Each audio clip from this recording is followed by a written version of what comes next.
When I first moved into my dream peaceful property on the edge of a small, gated community, I never imagined I'd be caught in a ridiculous battle with someone who thought she ran the world. Her name was Karen, and she was the self-appointed queen of our hoe. She strutted around like she owned every inch of the neighborhood, barking orders and writing citations for things as small as a misplaced trash can or a slightly faded mailbox. I had heard stories about her from neighbors, but I figured as long as I stayed out of her way, she'd stay out of mine. That illusion didn't last long. It all started when Karen claimed that part of my backyard violated community boundaries. I had recently installed a small deck and a fence, both approved by the previous hoe president. But Karen, who had just taken over, decided to reinterpret the rules. She sent me a notice demanding I tear down the fence and remove my deck within 2 weeks or face severe penalties. I tried to reason with her. I showed her the permits, the approval letters,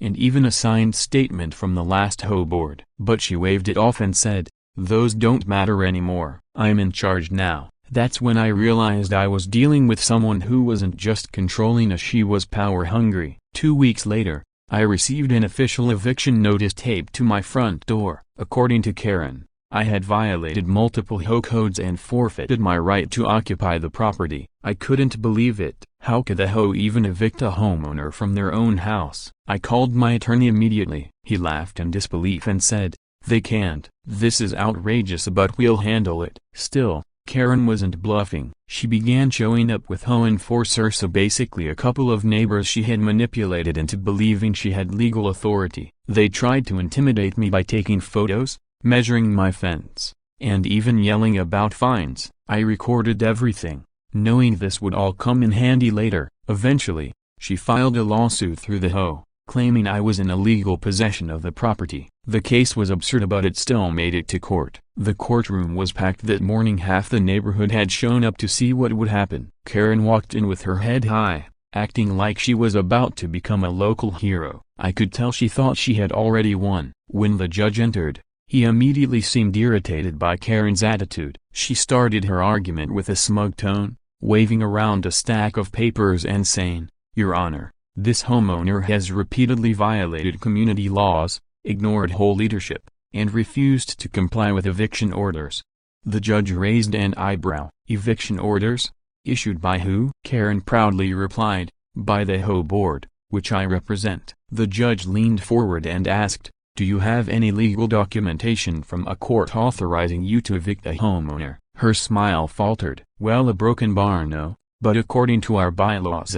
The judge cut her off. "Ma'am, you don't have the authority to evict anyone from property they own. That's not how property law works." Laughter rippled through the courtroom. Karen turned red as the judge continued, "In fact, this looks like harassment. You have overstepped your power, and your association could be liable for damages." My attorney stood up, presented the original permits and approvals, and played the videos of Karen showing up at my property uninvited, yelling, and attempting to enforce her so-called rules. The judge watched quietly, then looked directly at her. "Ma'am," he said sternly, "this is not leadership, this is bullying. You cannot fabricate authority and terrorize homeowners." Karen tried to interrupt, but the judge wasn't having it. He dismissed her case on the spot and ordered the hoe to pay all my legal fees. But that wasn't all. He also issued a warning that if Karen continued her harassment, she could face criminal charges for trespassing and intimidation.